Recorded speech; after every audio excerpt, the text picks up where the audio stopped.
Hello guys, your most welcome on Dnyaneshwar classes. आज हम आप लोगों को क्लास 10 का ही 14 से लेकर 18 तक बताने जा रहे हैं। 19-20 इसमें छूटा रहेगा। 14 नंबर दिया हुआ है 0 और 50 के बीच की विषम संख्याओं का योग ज्ञात कीजिए।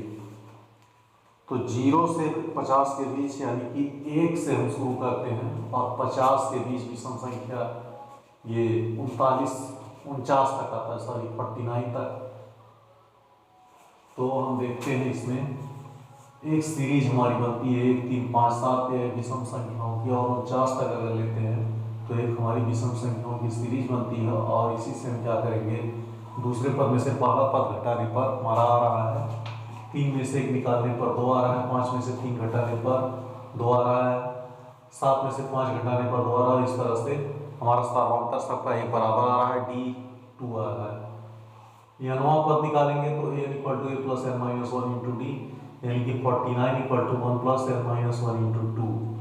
49 minus 1 equal to 2n minus 2 हो जाएगा। गाइस 49 माइनस 1 या 48 हो जाएगा, 2n माइनस 2, 48 प्लस 2 ये हो जाएगा 50 और इक्वल टू 2n, यानी इक्वल टू 50 अपॉन 2 25, यानी इक्वल टू 25। अब इसी तरह से यह पदों का योग कर रहा है इसमें कि हम विषम संख्याओं का योग ज्ञात कीजिए। तो हमको यह नवा पद मिल गया, यहाँ से हम निकाल लेंगे यह अपॉन 2। अंतिम पद हमारा 49 बन रहा है और समांतर श्रेणी का ये प्रथम पद 1 आया हुआ है। तो इसको हम यहाँ पे वैल्यू पुट अप करेंगे तो 25/2 इंटू 50 करके हमारा हो जाएगा 25, और 25 इंटू 25 हो जाएगा 625। सो गाइस 15 नंबर में कर रहा है निर्माण कार्य से संबंधित किसी ठेके में निश्चित तिथि के बाद कार्य को विलंब से पूरा करने के लिए जुर्माना लगाने का प्रावधान इस तरह से है।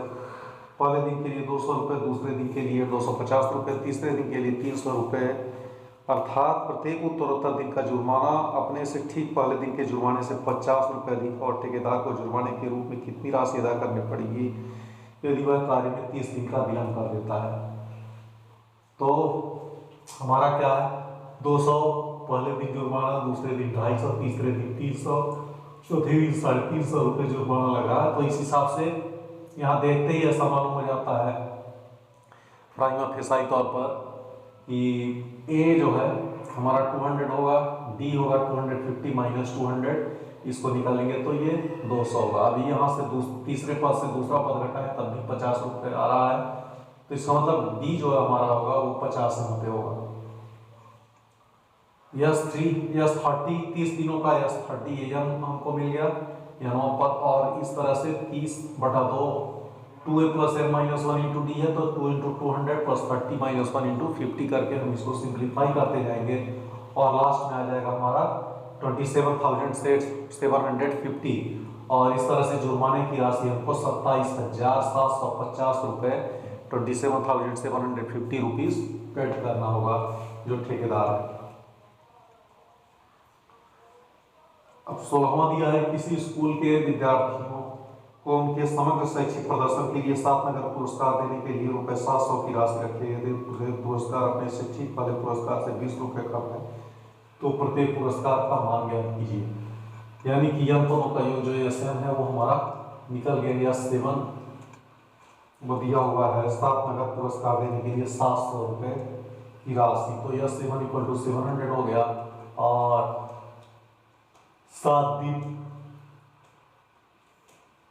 यम की वैल्यू यहाँ पर 7 रखेंगे, और जो हमारा श्रेणी बन रहा है वह A-20।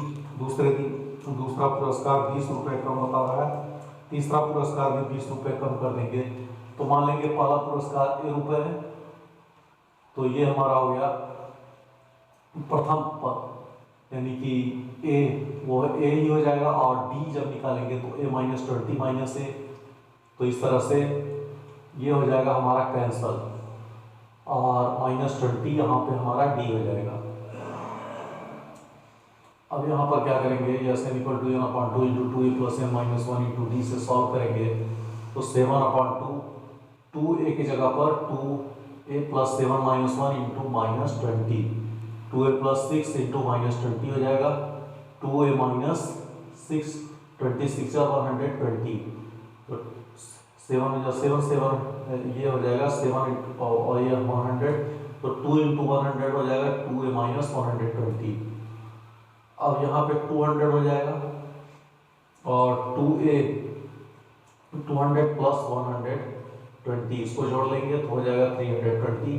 So guys a equal to हो जाएगा 320/2 और इस तरह से हम हो जाएगा 160। पहला पुरस्कार ₹1 यानी 160 रुपये, दूसरा पुरस्कार है -20 160 - 20 140 रुपये, तीसरा पुरस्कार A -40 160 - 40 120 रुपये, चौथा पुरस्कार है -60 160 - 60 100 रुपये, पांचवा पुरस्कार है -80 160 - 80 हो जाएगा 80 रुपये, छठा पुरस्कार है -100 160 - 100 तो 60 रुपये, सातवां पुरस्कार है -120 160 - 120 बराबर 140 रुपये।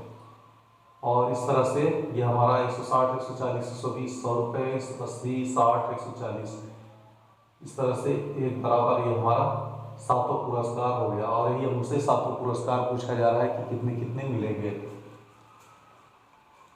अब 17 का रहा है, एक स्कूल के विद्यार्थियों ने वायु प्रदूषण कम करने के लिए स्कूल के अंदर और बाहर पेड़ लगाने के बारे में सोचा है। निर्णय लिया गया कि प्रत्येक कक्षा का प्रत्येक अनुभाग अपनी कक्षा की संख्या के बराबर पेड़ लगाएगा।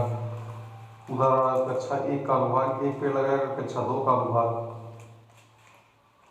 2 पेड़ लगाएगा, 3 का 3 पेड़ लगाएगा और इसी तरह से 12 तक के लिए चलता रहेगा, यानी 12 का विद्यार्थी जो है 12 पेड़ लगाएगा। तो प्रत्येक कक्षा के 3 अनुभाग में स्कूल के विद्यार्थियों द्वारा लगाए गए कुल पेड़ों की संख्या कितनी होगी, यानी कि प्रत्येक क्लास के हर एक क्लास के 3-3 सेक्शन है।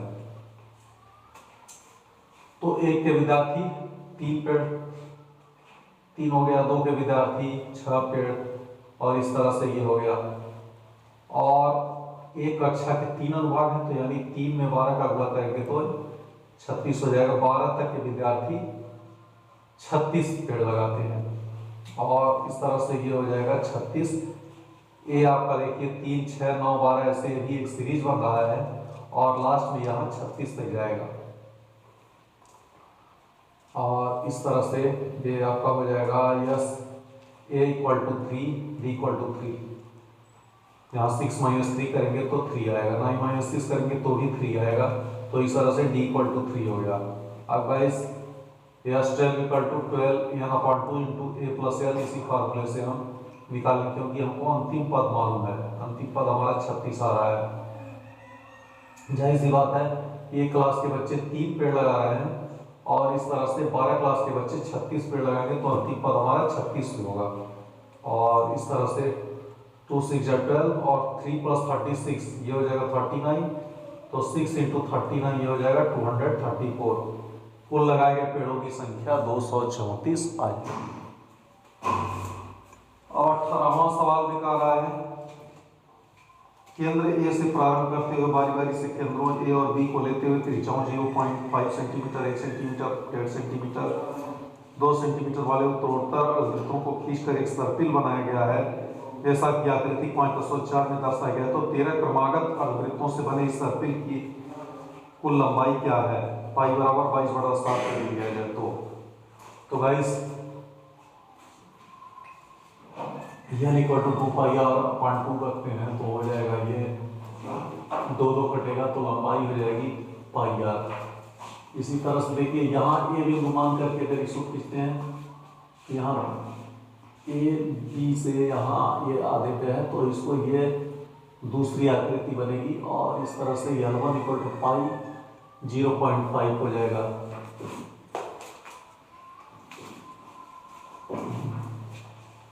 और फिर उसके बाद यह है 1 सेंटीमीटर, यानी कि r जो है त्रिज्या इसकी पाई r, यानी कि पाई × 1 हो जाएगा, L3 हो जाएगा पाई × 1.5। तो इस तरह से एक हमारी सीरीज बन रही है और 13वें तक ये जाएगा तो हो जाएगा इतना 6.5, यानी कि यहाँ पे 0 13वें का हमको कैसे मालूम हुआ, इसमें ऐसे गुणा करेंगे तो यहाँ पे मालूम हो जा रहा है। 13 × 5 = 65 होगा, एक अंक के बाद दशमलव लगा दीजिए, तो यहाँ पे 6.5 हमको मालूम हो जा रहा है और अंतिम पद हमारा 6.5 हो रहा है। तो इस तरह से ये 13 यानी कि 13 तक का पूछ रहा है ना, बनाया गया है और पहले उत्तरोत्तर सर्किल बनाया गया है। तो आकृति दर्शाएगा विश्वसनीय सर्किल की कुल लंबाई क्या है। तो हम लंबाइयों में ऐसे देखते हैं कि 6.5, तो ये 13 a plus 13 minus 1 into D, 13 minus 1 0.5 plus 12 into 0.5 करेंगे तो यहाँ पे 12 5 जा 6 हो जाएगा, ये पॉइंट है। तो 6.5 यहाँ पे 13वें पद तक आ रहा है। कुल लंबाई को हम यदि जोड़ेंगे तो पाई आर प्लस पाई आर इसका भी, और इस तरह से ये हमारा आ रहा है। एक सीरीज बन के पाई को हम कॉमन ले लेते हैं तो 0.5 प्लस 1 प्लस 1.5, और इस तरह से यहाँ पे 13वें पद तक 6.5 आ रहा है।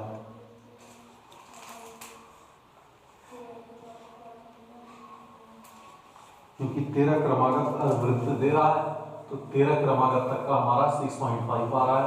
अब ऐसे n = n/2 इंटू ए प्लस एल से हम इसको सॉल्व करेंगे तो ये हमारा आ जाएगा 13वें पद तक 45.5। अब हमको प्रूफ कर रहा है कि लंबाई ज्ञात कीजिए, तो L = पाई आर, यानी कि पाई का मान 22/7, आर की जगह पर हम इसको रखेंगे क्योंकि ये भी फ्रैक्शनल में 22/7, तो इसीलिए हमको फ्रैक्शनल वाला ही नंबर ये चूज करना रहेगा। 91/2 रख देंगे।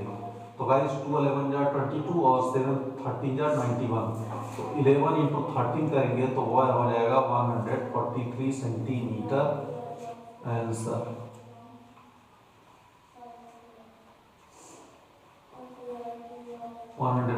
सेंटीमीटर ये आपका आंसर हो जाएगा, ये आर की वैल्यू। और यदि हमसे कुल लंबाई पूछ रहा है सेंटीमीटर में इसलिए होगा क्योंकि ये पहले भी हमको सेंटीमीटर में प्रश्न में दिया है, इसलिए इसका मात्रक भी सेंटीमीटर हम रख देंगे क्योंकि दिया हुआ है त्रिज्याओं 0.5 सेंटीमीटर, 1 सेंटीमीटर, 1.5 सेंटीमीटर, 2 सेंटीमीटर, ऐसे करके सेंटीमीटर में वैल्यू दिया है तो हम इसलिए इसको सेंटीमीटर में निकाल लेंगे। थैंक यू गाइस, फिर मिलते हैं नेक्स्ट वीडियो।